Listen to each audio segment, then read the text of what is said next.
യുടെ ഓർമ്മ ദിനമായ ഇന്ന് വരുന്ന ഈ റിസൾട്ട് അവർക്ക് വളരെ വൈകാരികമായ ഒന്നായിരിക്കും. പിന്നിട്ട 6 റൗണ്ടുകൾ മതി കേരളമേ, ഇതു മതി. കുലം കുത്തി എന്ന് ചാപ്പയടിച്ച് കൊല്ലാൻ ആഹ്വാനം ചെയ്തവൻ പൊള്ളുന്ന വെയിലത്ത് നഗ്നനായി നിൽക്കുന്ന കാഴ്ച കാണാൻ ഒരു വ്യാഴവട്ടക്കാലത്തിനു ശേഷം ചന്ദ്രശേഖരന് കഴിഞ്ഞു.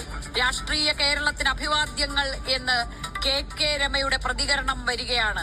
ഇന്ന് ടി.പി. ചന്ദ്രശേഖരന്റെ ഓർമ്മ ദിനമാണ്.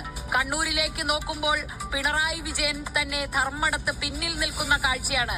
ഒരു യുവ നേതാവിന് മുന്നിൽ വിറച്ചു നിൽക്കുന്ന കാഴ്ചയാണ് കെ രമയ്ക്കും കേരളത്തിനും കാണാനാകുന്നത്. മട്ടന്നൂരും കൂത്തുപറമ്പും മറ്റ് പയ്യന്നൂരും അതുപോലെ തന്നെ തളിപ്പറമ്പിലും എല്ലായിടത്തും CPM വിറയ്ക്കുന്ന, പാർട്ടി കൊത്തളങ്ങൾ ക്ഷയിക്കുന്ന കാഴ്ച, അവിടെയെല്ലാം വോട്ട് ചോരുന്ന കാഴ്ച, ഒന്നടങ്കം ചോർന്നൊലിച്ച് UDFന് വലിയ വിജയമുണ്ടാകുന്ന കാഴ്ച രമ ഇന്നേ ദിവസം കാണുമ്പോൾ അത് രമയ്ക്ക് വലിയ ഒരാശ്വാസമാകുന്ന കാഴ്ചയാണ്.